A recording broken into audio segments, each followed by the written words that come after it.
বাংলাদেশ আমাৰ চুবুৰীয়া ৰাষ্ট্ৰখনত সংখ্যালঘু হিন্দু নাগৰিকসকলৰ ওপৰত দমন নীতি যেন অব্যাহত আছে। এক প্ৰকাৰ যি ধৰণৰ ঘটনা শেহতীয়াকৈ ঘটি আছে, হিন্দু নাগৰিকৰ ওপৰত অত্যাচাৰ বা হিন্দু নাগৰিকৰ ওপৰত আক্ৰমণ হৈছে, ইস্কনৰ কেইবাগৰাকীও পুৰোহিতক সন্তক গ্ৰেপ্তাৰ কৰা হৈছে, বিনা কাৰণত গ্ৰেপ্তাৰ কৰাৰ অভিযোগ উত্থাপন হৈছে, দেশদ্ৰোহিতাৰ অভিযোগ উত্থাপন কৰি গ্ৰেপ্তাৰ কৰা হৈছে। আৰু আনহাতে এই মুহূৰ্তৰ যিটো খবৰ আপোনালোকক দিবলৈ বিচাৰিছো এয়া যে 50ৰো অধিক ইস্কনৰ সন্তক, ইস্কনৰ পুৰোহিত বা ইস্কনৰ আধ্যাত্মিক সন্তক তেওঁলোকক কোনো ধৰণৰ কাৰণ নোহোৱাকৈ এটা সন্দেহজনক ট্ৰেভেল বুলি কৈ ভাৰতলৈ আহিবলৈ বাধা প্ৰদান কৰা হৈছে। স্বাগতম জনাইছো এই মুহূৰ্তত পোনপটীয়া সম্প্ৰচাৰত, আৰু এই মুহূৰ্তত এই খবৰটো আপোনালোকৰ বাবে সবিস্তাৰে লৈ আহিছো। চুবুৰীয়া ৰাষ্ট্ৰ বাংলাদেশৰ পৰিস্থিতি সম্পৰ্কে আমাৰ বহুতেই অৱগত। বাংলাদেশত সংখ্যালঘু হিন্দু নাগৰিকসকলৰ ওপৰত অত্যাচাৰ হৈ আছে, আৰু শেহতীয়াকৈ চিন্ময় কৃষ্ণ দাস প্ৰভু ইস্কনৰ তেওঁ সদস্য সমান্তৰালকৈ তেওঁ বাংলাদেশ সন্মিলিত সনাতন জোঁটৰ তেওঁ এগৰাকী নেতা চিন্ময় কৃষ্ণ দাস প্ৰভুক আটক কৰা হ'ল, গ্ৰেপ্তাৰ কৰা হ'ল। তেওঁ বৰ্তমান কাৰাগাৰত আছে, ন্যায়িক জিম্মাত আছে। তাৰ পিছত তেওঁক লগ কৰিবলৈ যোৱা ইস্কনৰ আৰু দুগৰাকী ইস্কনৰ সদস্যক গ্ৰেপ্তাৰ কৰা হ'ল, বিনা কাৰণত গ্ৰেপ্তাৰ কৰা হৈছে, আনকি চৰকাৰী ৱাৰেণ্ট নোহোৱাকৈ গ্ৰেপ্তাৰ কৰা হ'ল। তেওঁলোকে যেতিয়া চিন্ময় কৃষ্ণ দাসক লগ কৰিবলৈ গৈছিল, প্ৰসাদ খাদ্য যোগান ধৰিবলৈ গৈছিলে, তেতিয়াই তেওঁলোকক গ্ৰেপ্তাৰ কৰিলে। এই ধৰণৰ ঘটনাবোৰ ঘটি থকাৰ মাজতে এইবাৰ যিটো ডাঙৰ ঘটনা পোহৰলৈ আহিছে যে প্ৰায় এটা তথ্য অনুসৰি প্ৰায় 54জন ইস্কনৰ সন্তক বা ইস্কনৰ সাধু সন্তক ভাৰতত প্ৰৱেশ কৰিবলৈ বাংলাদেশে দিয়া নাই। যি ইস্কনৰ সদস্যসকলে এটা কাৰ্যসূচী এটাত ভাগ ল'বলৈ, তেওঁলোকে ভাৰতৰ এটা ধৰ্মীয় কাৰ্যসূচীত ভাগ ল'বলৈ তেওঁলোকে বাংলাদেশলৈ গৈছিল, বাংলাদেশৰ পৰা তেওঁলোকে ভাৰতত প্ৰৱেশ কৰিবলৈ বিচাৰিছিলে, তেওঁলোকক প্ৰৱেশ কৰিবলৈ দিয়া হোৱা নাই, তেওঁলোকক বাধা দিয়া হৈছে। কৈছে যেতিয়া বাধা দিয়া হৈছে, যেতিয়া আচলতে তেওঁলোকে ভাৰতলৈ সোমাবলৈ বিচাৰিছিলে, তেওঁলোকৰ গোটেই বৈধ কাগজ পত্ৰ আছে, ভিজা পাছপৰ্ট গোটেইখিনি তেওঁলোকৰ বৈধ, কিন্তু তেওঁলোকক বাধা দিয়াৰ যিটো কাৰণ দেখুওৱা হৈছিলে, কাৰণটো এই ধৰণেৰে দেখুৱাইছিলে ইস্কনৰ এই 54গৰাকী সাধু সন্তক যে এয়া ছাছপিচিয়াছ ট্ৰেভেল, সন্দেহজনক এয়া ভ্ৰমণ। বাংলাদেশে কেৱল সন্দেহজনক ভ্ৰমণ বুলি কৈ বাংলাদেশৰ যি চেকপোষ্ট যাৰ জৰিয়তে ভাৰতলৈ প্ৰৱেশ কৰিবলৈ ওলাইছিলে, ভাৰতত সকলোখিনি বৈধ তেওঁলোকৰ হাতত কাগজ পত্ৰ আছে, তেওঁলোকক বন্ধ কৰি দিয়া হ'ল, তেওঁলোকক ভাৰতত আহিবলৈ দিয়া নহ'ল। এই ঘটনাটোৰ পিছতে কিন্তু ব্যাপক প্ৰতিক্ৰিয়াৰ সৃষ্টি হৈছে, যিখন বাংলাদেশত ইতিমধ্যেই এই হিন্দুৰ ওপৰত আক্ৰমণৰ ঘটনা দেওবাৰৰ দিনটোতো আনকি তেনেকুৱা ঘটনা পোহৰলৈ আহিছিলে যে বাংলাদেশৰ ইস্কন মন্দিৰত, ইস্কন কেন্দ্ৰত আকৌ লণ্ডভণ্ড কৰা হৈছিলে, আকৌ আক্ৰমণ কৰা হৈছিলে। বিগত সময়ছোৱাত কেইবাটাও হিন্দু মন্দিৰত আক্ৰমণ কৰা হৈছিলে। এই ধৰণৰ ঘটনাবোৰ ঘটিয়ে আছে। দুষ্কৃতিকাৰীক যেন চৰকাৰে দমন কৰিবলৈ পৰা নাই, দুষ্কৃতিকাৰীৰ বিৰুদ্ধে যেন চৰকাৰে কোনো ধৰণৰ ব্যৱস্থা ল'বলৈ পৰা নাই। আৰু তাৰ মাজতে শেহতীয়া এই ঘটনা বাংলাদেশে ছাছপিচিয়াছ ট্ৰেভেল বুলি কৈ, অৰ্থাৎ সন্দেহজনক ভ্ৰমণ বুলি কৈ এই 54গৰাকী ইস্কনৰ সদস্যক ভাৰতত সোমাবলৈ নিদিলে। ইয়াৰ পূৰ্বে 4গৰাকী ইস্কন সদস্যক এৰেষ্ট অৰ্থাৎ গ্ৰেপ্তাৰ কৰা হৈছে। আৰু এই ঘটনাটোৰ পিছতে স্বাভাৱিকতে ব্যাপক প্ৰতিক্ৰিয়াৰ সৃষ্টি হৈছে। এতিয়া বাংলাদেশে কি কৈছে, বাংলাদেশৰ সেই চেক পইণ্টত যি প্ৰৱেশ কৰিবলৈ বিচাৰিছিলে ইস্কনৰ সদস্যসকলে ভাৰতত, তেওঁলোকক অজুহাত এই ধৰণে দেখুওৱা হৈছে যে হায়াৰ অথৰিটিজৰ পৰা, অৰ্থাৎ ঊৰ্ধ্বতন কৰ্তৃপক্ষৰ পৰা বাধা দিয়া হৈছে, ঊৰ্ধ্বতন কৰ্তৃপক্ষই অনুমতি দিয়া নাই, আৰু সেইবাবে তেওঁলোকক ভাৰতত প্ৰৱেশ কৰিবলৈ দিয়া হোৱা নাই। এতিয়া এই ঘটনাটো স্বাভাৱিকতে খুবেই গুৰুত্বপূৰ্ণ, কিয়নো যি সময়ত ইস্কনৰ ওপৰত, ইস্কনৰ বিৰুদ্ধে প্ৰতিবাদ হৈছে, ইস্কন বেন কৰিব লাগে এনেকুৱা দাবী উত্থাপন হৈছে, ইস্কনৰ বিৰুদ্ধে বহু লোকে প্ৰতিবাদ কৰি মাত মাতিছে, আৰু যি ইস্কন বা হিন্দু যি সন্মিলিত সনাতন মঞ্চই এক প্ৰকাৰ হিন্দুৰ সুৰক্ষাৰ দাবী উত্থাপন কৰি আহিছে যে হিন্দুসকলক শান্তি আহিব লাগে, বাংলাদেশত সকলো আকৌ সমিল মিলেৰে থাকিব লাগে, বাংলাদেশত যিসকল সংখ্যালঘু হিন্দু বা সংখ্যালঘু আন যিসকল নাগৰিক আছে তেওঁলোকৰ সুৰক্ষা নিশ্চিত হ'ব লাগে, এইখিনি যিখিনি কথা তেওঁলোকে কৈ আহিছে তাৰ এখন ওলোটা ছবিখন এই ধৰণৰ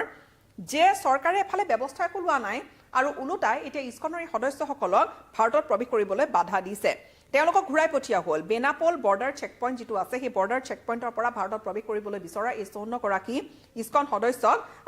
এই মুহূৰ্তত আমি আপোনালোকক ক'ম যে তেওঁলোকক বাধা দিয়া হ'ল, তেওঁলোকক ঘূৰাই পঠিওৱা হ'ল। ক'লে যে ভ্যালিড পেপাৰছ আছে আপোনালোকৰ ঠিকেই কিন্তু আপোনালোকৰ যেটো ট্ৰেভেল আপোনালোকে যি যাবলৈ বিচাৰিছে আপোনালোকৰ যি ভ্ৰমণসূচী এয়া সন্দেহজনক বুলি চৰকাৰে ভাবে কৰ্তৃপক্ষই ভাবে ঊৰ্ধ্বতন কৰ্তৃপক্ষই ভাবে আৰু সেইবাবে বাধা দিয়া হৈছে আনকি এটা খবৰ আহিছে যে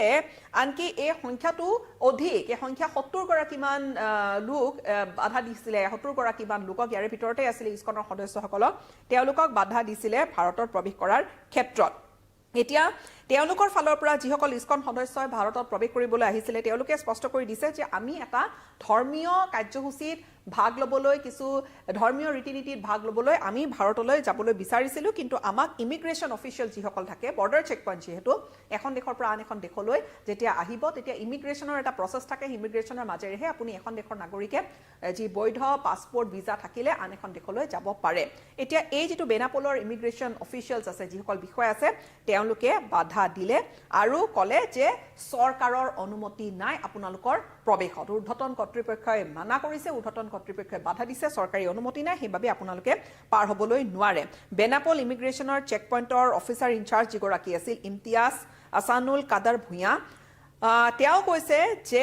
ইস্কনৰ সদস্যসকলক ঘূৰাই পঠিওৱা হৈছে এইবাবে কিয়নো হায়াৰ অথৰিটিজৰ পৰা অৰ্ডাৰ দিয়া হৈছে হায়াৰ অথৰিটিজ অৰ্থাৎ ঊৰ্ধ্বতন কৰ্তৃপক্ষৰ পৰা এই নিৰ্দেশনা দিয়া হৈছে এতিয়া সেই ঊৰ্ধ্বতন কৰ্তৃপক্ষ কোন স্বাভাৱিকতে ইয়াতেই যেন কৰবাত নহয় কৰবাত ৰহস্যৰ গুণ আহি পৰিছে সমান্তৰালকৈ তেওঁ কৈছে যে আমি স্পেশাল ব্ৰাঞ্চৰ আৰক্ষীৰ স্পেশাল ব্ৰাঞ্চক বিশেষ শাখাক আমি যোগাযোগ কৰিছিলো আৰু তেওঁলোকৰ ফালৰ পৰা এই নিৰ্দেশনা আহিছে এতিয়া এই যেটো চেক পোষ্ট এই চেক পোষ্টৰ যেটো ইন্টিগ্ৰেটেড চেক পোষ্ট ভাৰতৰ পিনে থকা যেটো চেক পোষ্ট হে 2016 চনত মুকলি কৰা হৈছিল প্ৰধানমন্ত্ৰী নৰেন্দ্ৰ মোদী আৰু তেতিয়া বাংলাদেশৰ প্ৰধানমন্ত্ৰী শেখ হাসিনাই যুটীয়াভাৱে উদ্বোধন কৰিছিল বা যুটীয়াভাৱে মুকলি কৰিছিল এই ইন্টিগ্ৰেটেড চেক পোষ্ট আইচিপি পেট্ৰাপল হেয়া ভাৰতৰ দিশৰ যেটো চেক পইণ্ট হেতু পেট্ৰাপলৰ চেক পইণ্ট হেতু খোলা হৈছিল কিন্তু এইখিনি মুহূৰ্তত এই খবৰটোৱে কিন্তু হেহুটিয়াকৈ আকৌ সংবাদ শিৰোনাম দখল কৰিছে কিয়নো যিখন বাংলাদেশত হিন্দু সুৰক্ষাৰ প্ৰশ্ন আহি পৰিছে হিন্দু যে সুৰক্ষিত নহয় যি দিনটোৰ পৰা 5 আগষ্টৰ পৰা শেখ হাসিনা চৰকাৰৰ পতন ঘটিল সেই দিনটোৰ পৰাই কিন্তু অহৰহ এনেকুৱা ধৰণৰ ঘটনা ঘটিছে আনকি প্ৰথম অৱস্থাত মোহাম্মদ ইউনুছ নেতৃত্বাধীন যিখন কেয়াৰটেকাৰ চৰকাৰ মোহাম্মদ ইউনুছে কৈছিল যে কোনো ধৰণৰ তেনেকুৱা আমি হিন্দু সংখ্যালঘু নাগৰিকৰ ওপৰত অত্যাচাৰ হ'বলৈ নিদিও দুষ্কৃতিকাৰীৰ বিৰুদ্ধে ব্যৱস্থা লোৱা হ'ব কিন্তু কাৰ্যক্ষেত্ৰত হেয়া কিমান হৈ উঠিছে সেইটো এটা ডাঙৰ প্ৰসংগ বা ডাঙৰ এটা প্ৰশ্ন হৈ থিয় দিছে আজিৰ তাৰিখতো সেই প্ৰশ্নটো আছে যে নোবেল বিজয়ী যিগৰাকী তত্ত্বাৱধায়ক চৰকাৰৰ মুৰব্বী কেয়াৰটেকাৰ চৰকাৰৰ মুৰব্বী মোহাম্মদ ইউনুছ তেওঁ কি ধৰণৰ ব্যৱস্থা ল'ব এই প্ৰশ্নটো বিভিন্নজনে ভাৰততো উত্থাপন কৰিছে চিন্ময় কৃষ্ণ দাস প্ৰভু তেওঁ বাংলাদেশ সন্মিলিত সনাতন জাগৰণ জোঁটৰ নেতা ইস্কনৰ তেওঁ সদস্য তেওঁক যিহেতু বেল দিয়া নহল তেওঁক গ্ৰেপ্তাৰ কৰা হ'ল তাৰ পিছৰে পৰা ইস্কনক লৈ বা তেওঁৰ আসলতে বিৰুদ্ধে যেটো অভিযোগ উত্থাপন কৰিছিল যে এওৰ বিৰুদ্ধে এও দেশদ্ৰোহিতা কৰিছে বাংলাদেশৰ যিখন পতাকা অপমান কৰিছে সেই এটা অভিযোগৰ ভিত্তিত দেশদ্ৰোহিতাৰ গোচৰত তেওঁ কাৰাৰুদ্ধ কৰোৱা হৈছে ন্যায়িক জিম্মাত আছে তাৰ পিছতে যথেষ্ট হিংসাত্মক ঘটনা ঘটিছিল আদালতৰ চৌহদতো এজন অধিবক্তাৰৰ মৃত্যু ঘটিছিল প্ৰটেষ্ট ৰেলী ওলোৱা হৈছিল এই ধৰণৰ বহুখিনি ঘটনা ৰাজিৰে বাংলাদেশ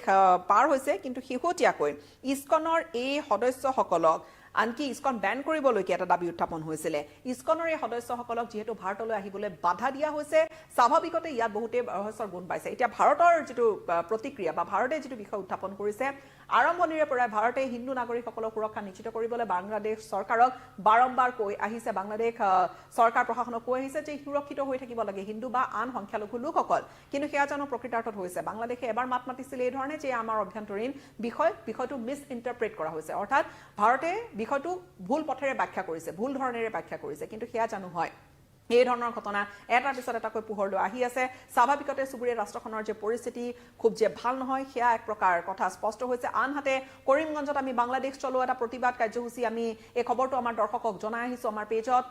আমি সেই খবৰটো আমি অহৰহ লৈ আহি আছো যে কৰিমগঞ্জত কৰিমগঞ্জ অৰ্থাৎ আজিৰ তাৰিখত শ্ৰীভূমি বাংলাদেশত তেওঁলোকে বাংলাদেশ চলোৱা এটা কাৰ্যসূচী লৈছিলে সমান্তৰালকৈ আন এটা খবৰ আছে যে যি হুটাৰকান্দিৰ যি পোৰ্ট আছে য'ত আমদানি ৰপ্তানি হয় সেই আমদানি ৰপ্তানিৰ ক্ষেত্ৰতো এটা তাত বাধা আৰোপ কৰিছে চাৰিটাকৈ ব্যৱসায়ী সন্থাই আমদানি ৰপ্তানি ইম্পৰ্ট এক্সপৰ্টাৰ চাৰিটাকৈ ব্যৱসায়ী সন্থা আছে তেওঁলোকে বাংলাদেশৰ পৰা সকলো ধৰণৰ বেপাৰ বাণিজ্য বৰ্তমান বন্ধ কৰি ৰাখিছে তেনেকুৱা দুটা বেপাৰ বাণিজ্যৰ কেন্দ্ৰ আছে হুটাৰকান্দিকক বা নদী পথত তেনেকুৱা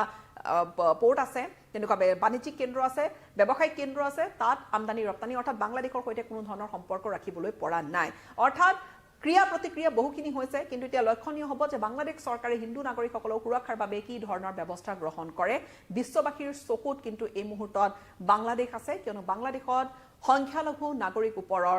যি দমন নীতি এক প্ৰকাৰ সেয়া অব্যাহত আছে। চৰকাৰে বিশেষ ধৰণে একো মাত মতা নাই, আৰু সেই বিষয়টোহে অধিক গুৰুত্বপূৰ্ণ বা উদ্বিগ্নতাৰ যেন পৰিলক্ষিত হৈছে।